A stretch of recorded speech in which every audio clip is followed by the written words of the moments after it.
Bueno compañeros, este es el gráfico semanal del precio de Bitcoin y quería que comenzáramos precisamente por este gráfico el día de hoy porque aquí es en donde está la pista más importante para el mediano y largo plazo para el precio.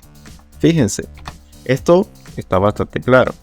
Opción A era un hombro cabeza a hombro invertido que ya está totalmente confirmado con ruptura alcista a partir de los $25,000 y esa es su línea clavicular a esta altura. Y su toma de beneficios es en la zona de los $34,500. O no era un hombro cabeza a hombro, sino simplemente se comenzó a consolidar en forma de un triángulo de compresión y se rompe al alza en el mismo precio. De cualquier manera, el objetivo técnico que se ha roto a partir de ese movimiento alcista de los $25,000 son los $34,500. Lo único que se atraviesa antes de eso es en los $33,500, en donde está la media de 200 en el gráfico semanal. ¿Por qué es importante que tengamos en cuenta eso? Porque todos los que están utilizando apalancamiento para cubrirse frente al escenario alcista que no podían tener previsto, pero que se dio simplemente por técnico y ahora está cubierto por si sube, es en este punto en donde muy probablemente se va a ver un rechazo muy importante en el precio. Llegar hasta los 34,500, 33,500 es mi escenario base, pero no más. Y ya les voy a estar compartiendo una serie de gráficos que explican mi posición. No es que yo quiera que Bitcoin caiga o que suba, yo realmente lo único que deseo es saber en qué dirección va a estar. Las oportunidades se pueden tomar en cualquier dirección.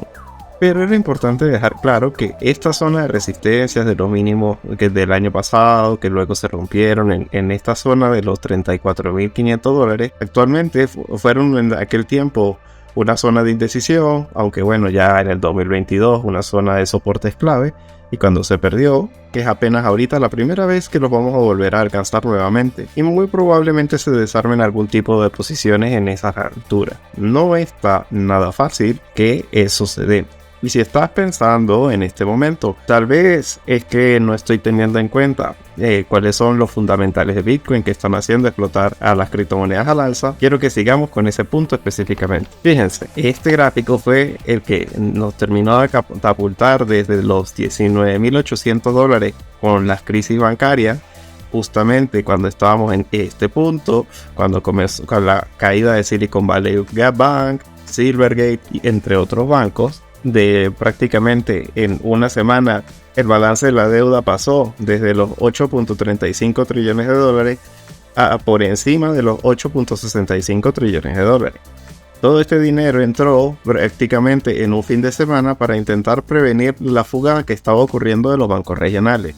Y a partir de ese momento y de los $18,800 que estábamos, específicamente hablo de esta mecha, a partir de ese momento el balance se dispara y el precio de Bitcoin responde al alza en una cobertura frente a los errores de política monetaria. Muy cierto, y era un movimiento totalmente esperado, que compartí con ustedes. Pero ahora me toca compartir con ustedes la actualización de este gráfico. Actualmente, justo ya que se ha estado dando por sentado que ya los bancos regionales están comenzando a tener apoyo de diferentes instituciones, ha dejado de salir dinero a mansalva de estos bancos y el balance de la Reserva Federal está cayendo a una velocidad inclusive más rápida de lo que había estado cayendo durante el 2022. En la medida en la que el balance de la Fed sube, Bitcoin sube. Y si esto está ocurriendo actualmente, ya no podemos seguirnos fiando totalmente de un movimiento alcista. Al menos no por lo que se descontó con el gráfico anterior. Es decir, ya no se puede decir que volvimos a las épocas de dinero gratis. Y es que hay que tener en cuenta también que Jerome Powell lo dejó bastante claro en su última reunión a finales de marzo. Dijo que iba a continuar con la reducción de balance al mismo ritmo que se había estado llevando antes de la crisis de los bancos regionales. E incluso llegó a añadir que eso era algo muy positivo para los mercados porque las crisis que se estaban dando en los bancos regionales podían ser atribuidas a cualquier mala gestión que hubieran estado teniendo, pero más que todo los beneficiaba para su lucha contra la inflación, porque iba a restringir lo que son las condiciones financieras. Deben haber estado oyendo mucho sobre eso y yo quiero aclarar ese tema en este video.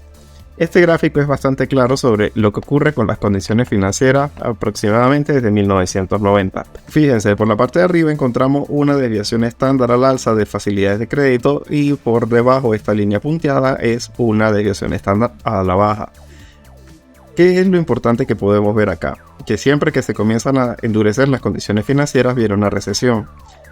En el caso de los 90 no se da ese fenómeno.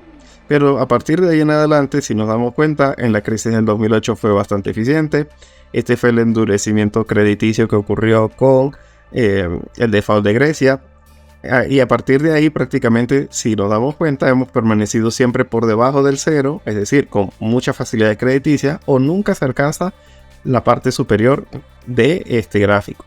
Aquí en este punto es la crisis del COVID, con una recesión incluida, y actualmente fíjense, durante todo el 2022, con la subida de tipos de interés más acelerada de la historia de la Reserva Federal, solamente se subió este poquito. Pero, inclusive ya se estaba relajando nuevamente durante el 2023. Y ahora fíjense cómo con la crisis de los bancos regionales se ha disparado con fuerza al alza. Pocos movimientos han sido tan verticales al alza. Simplemente por observación nos damos cuenta de eso. Y difícilmente este endurecimiento crediticio va a dejar de pasarnos factura eventualmente. Dicho esto, una de cal y una de arena, también podemos decir que históricamente estamos muy cerca de comenzar a bajar los tipos de interés. Puede ser muy de la mano porque este endurecimiento crediticio ya les está haciendo el favor para combatir la inflación y ellos puedan incluso darse el lujo de que bajen los tipos de interés ligeramente y no atenten contra la inflación. Este gráfico ya lo he compartido con ustedes. Fíjense cómo va desde 1974 explicando en qué momento la Fed baja los tipos de interés según en dónde se encuentra la inflación en el momento. Fíjense, en 1974 la inflación se encontraba en el 10.1% y los tipos de interés al 13% y empezaron a bajar. En 1981, inflación al 10%, tipos de interés al 20%, comenzaron a bajar. Del mismo modo, ¿cuál es la tendencia que podemos ver aquí? La tendencia que podemos ver aquí, pues primero que todo, es que nunca hemos vuelto a ver unas inflaciones tan altas como las que vimos en el pasado. Tampoco hemos vuelto a ver tipos de interés tan altos como los que vimos en el pasado. Pero lo que sí es una constante es que para bajar los tipos de interés, siempre,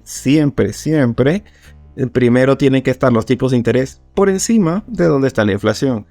Este gráfico no está actualizado, pero yo me sé estos números de memoria. La tasa de inflación actualmente se encuentra en el 5% y los tipos de interés se encuentran en el 5%. ¿Qué podemos especular?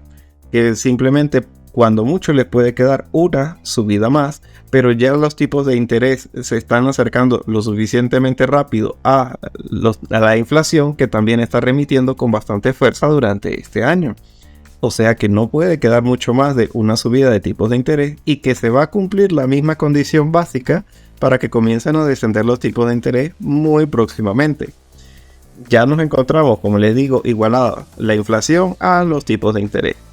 Eso también puede ser bastante positivo, pero independientemente si bajan o mantienen los tipos de interés en el corto plazo, ya podemos ver que lo que está ocurriendo con los bancos regionales puede terminar de hacerle el trabajo a la Fed para combatir la inflación y igualmente no le va a dar lo suficiente gasolina a los mercados. No incluyo a Bitcoin, pero sí incluyo al S&P 500 y al resto de mercados para que tengan suficiente liquidez para poder seguir subiendo con fuerza. Ahora bien, otro gráfico importante que quiero compartir con ustedes. Esto es bastante positivo para el S&P 500, pero no para Bitcoin. ¿Qué estamos viendo aquí? Estamos viendo la exposición de los hedge funds actualmente. Y es que se encuentran en una posición neta baja, solamente comparable con la crisis del COVID, e incluso más alta su exposición a la baja de lo que estuvo durante la crisis del COVID, solamente comparable con la crisis del 2011. ¿Qué es lo que esto puede significar como positivo? Que, como siempre les estaba comentando, las posiciones bajistas son un colchón. Si simplemente el mercado les comienza a dar la razón, se va a gotear en forma de toma de beneficios y el mercado no puede caer con demasiada fuerza simplemente porque el mercado se encuentra totalmente cubierto a ese escenario. Como todo el mundo cree que va a haber una recesión, todo el mundo está comprado de puts o de diferente tipo de cobertura y no es fácil que el mercado caiga. ¿Y por qué digo que esto es bueno para el mercado pero malo para Bitcoin? Porque Bitcoin a su vez también tiene varios índices con los que podemos medir ese tipo de cosas. Y no encontramos eso mismo. La exposición, las coberturas se encuentran en mínimos solamente vistos justamente en octubre del 2021. Previo a los movimientos importantes que tuvimos justamente en esa fecha. No hay suficientes coberturas lo suficientemente importantes como para decir que tenemos un colchón si algo se voltea. Nos encontramos en zonas de mínimos. Igualmente esto, pues si se dan cuenta, se parece un poco al VIX, es bastante volátil, las coberturas pueden abrirse muy rápidamente, pero en la medida en la que se abren las coberturas, el precio de Bitcoin cae. Y pues tendría que caer con fuerza simplemente para intentar semejarse un poco a lo que son las coberturas que actualmente existen para el S&P500.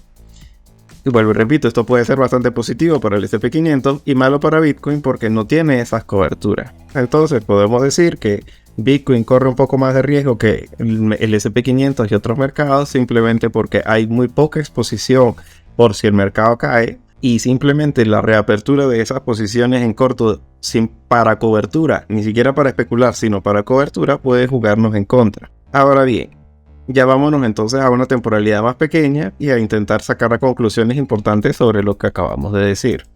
Fíjense, no puede ser realmente bastante fácil que el precio de Bitcoin se vaya a desplomar por debajo de los $25,000. Como les digo, esta parte de la línea clavicular muy probablemente se mantenga con fuerza. Sin embargo, a partir del día de hoy entramos en lo que es la semana de resultados para las principales compañías del S&P500 y del Nasdaq. Y no se tienen para nada buenas expectativas de lo que pueda salir por ahí. Eso puede significar bastante ruido, pero no creo que genere realmente ningún tipo de tendencia. Lo más probable es que nos encontremos en un mercado bastante lateral. Y yo creo que lo que se pueda descontar de manera negativa lo vamos a terminar descontando es prácticamente para el mes de mayo. Como dice el refrán, sell in May and go away. Recuerden que abril es uno de los meses estacionalmente más positivos, tanto para mercados como para las criptomonedas. Y no me parece que sea muy fácil que durante el mes de abril vayamos a tener realmente ningún tipo de sorpresa realmente significativa. Ese efecto viene dado por los descuentos que en Estados Unidos se ofrecen a invertir hasta finales de este mes, aprovechando un beneficio fiscal que se ofrece para pagar impuestos sobre los tipos de interés que se encontraban en el año anterior. Y como ya este año se han subido los tipos de interés 50 puntos básicos, ya se tiene un beneficio. Lo más probable es que podamos estar encontrándonos a un mercado bastante volátil. Lo que tengo totalmente seguro es que no me voy a fiar por la parte de arriba para comprar. No me voy a fiar por la parte de arriba para abrir posiciones largas.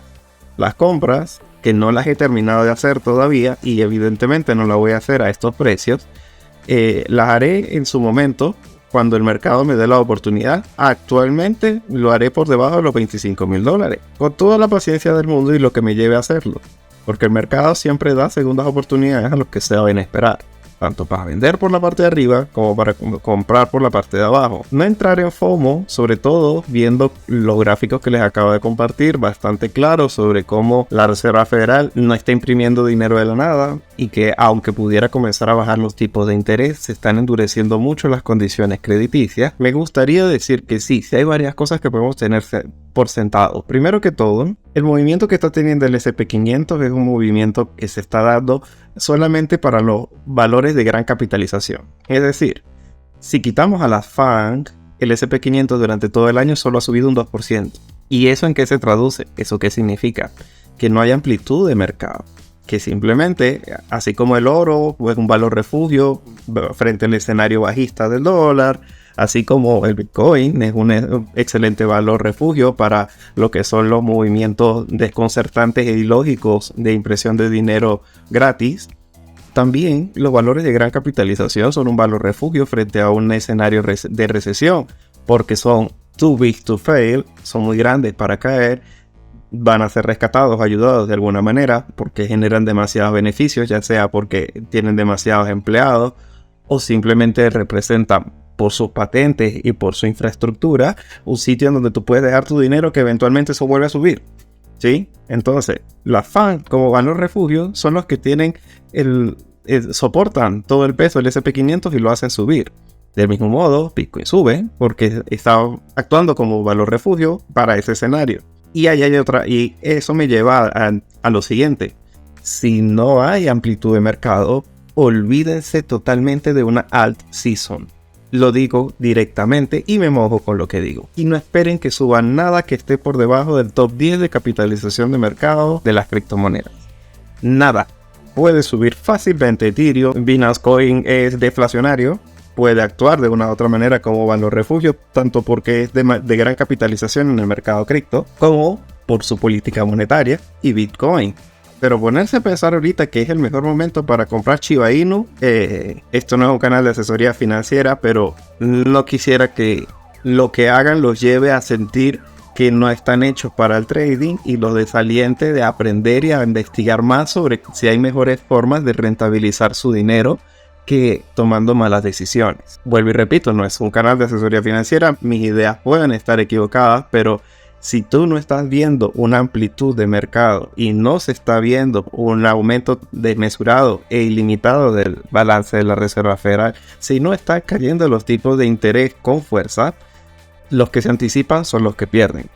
Sobre todo si están pensando en ese tipo de cosas. Grandes oportunidades pueden darse a muy buenos precios, pero no hay ninguna criptomoneda realmente importante que esté infravalorada en estos momentos. Por eso digo, las de gran capitalización, muy bien. Las demás no deben tener realmente mucho trayecto ni en este momento ni en los próximos, a menos de que las condiciones cambien. Pero bajo las condiciones en donde simplemente la Reserva Federal en su próxima reunión, que ya es dentro de 3 semanas, supongamos, detiene las subidas, eso no es suficiente. Las condiciones crediticias limitan por la parte de arriba todos los mercados. ¿Por qué las condiciones crediticias afectan tanto a los mercados? Porque encarecen el crédito más de lo que lo hacen los mismos tipos de interés. No permitan que el FOMO los lleve a tomar decisiones equivocadas, ni tampoco nada de lo que yo les estoy diciendo es para que se salgan del mercado. Al contrario, esto sigue siendo alcista, todavía queda trayecto por la parte de arriba. Vuelvo y repito, estamos en el segundo mejor mes del año. Pensar que nos vamos a llevar una sorpresa en los muy próximos días a mí me parece bastante complicado. Aún teniendo en contra la entrega de resultados, que muy probablemente va a ser muy negativa, eso ya probablemente está muy descontado por el mercado y está viendo perfectamente que en el S&P 500 hay tantos cortos. Tal vez pudiéramos comenzar a tener una sorpresa alcista o una trampa alcista en el S&P 500 y luego pudiéramos comenzar a tener problemas a partir de la próxima reunión con Jerome Powell el 4 de mayo. Voy a compartir con ustedes un video de Diego Puertas, me parece que es un ex analista que pone en su propio gráfico unas ideas muy parecidas a las que yo estoy compartiendo con ustedes el día de hoy. Necesito de su apoyo con su like y díganme lo que piensan y cómo se sienten. Me gustaría llevar una idea sobre qué es lo que el mercado de Bitcoin está descontando actualmente, qué hay en precio y qué aún no hay en precio. Y con eso me estarían ayudando muchísimo para poder seguirle trayendo toda esta información día a día a ustedes.